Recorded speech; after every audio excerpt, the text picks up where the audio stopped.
Hey, what's up, guys? Today is June the 22nd, and we'll be reading Acts chapter 14, verses 8 through 28.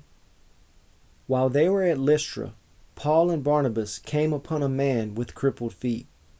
He had been that way from birth, so he had never walked. He was sitting and listening as Paul preached.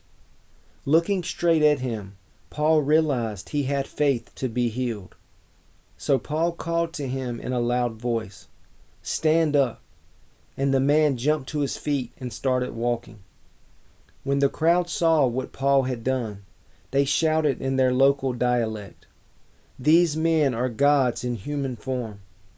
They decided that Barnabas was the Greek god Zeus, and that Paul was Hermes, since he was the chief speaker. Now the temple of Zeus was located just outside the town. So the priest of the temple and the crowd brought bulls and wreaths of flowers to the town gates, and they prepared to offer sacrifices to the apostles. But when the apostles, Barnabas and Paul, heard what was happening, they tore their clothing in dismay and ran out among the people, shouting, "Friends, why are you doing this? We are merely human beings, just like you. We have come to bring you the good news that you should turn from these worthless things and turn to the living God, who made heaven and earth, the sea, and everything in them. In the past, he permitted all the nations to go their own ways, but he never left them without evidence of himself and his goodness. For instance, he sends you rain and good crops, and gives you food and joyful hearts." But even with these words, Paul and Barnabas could scarcely restrain the people from sacrificing to them.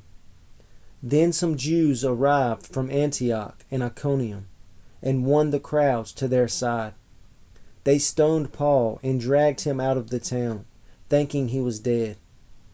But as the believers gathered around him, he got up and went back into the town. The next day he left with Barnabas for Derbe.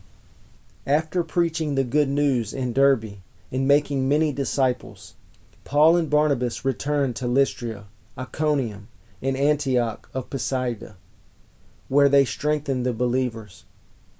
They encouraged them to continue in the faith, reminding them that we must suffer many hardships to enter the kingdom of God.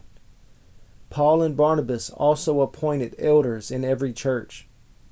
With prayer and fasting, they turned the elders over to the care of the Lord, in whom they had put their trust. Then they traveled back through Pisidia and Pamphylia. They preached the word in Pergia. Then they went down to Attalia. Finally they returned by ship to Antioch of Syria, where their journey had begun. The believers there had entrusted them to the grace of God to do the work they had now completed. Upon arriving in Antioch, they called the church together and reported everything God had done through them and how he had opened the door of faith to the Gentiles too. And they stayed there with the believers for a long time.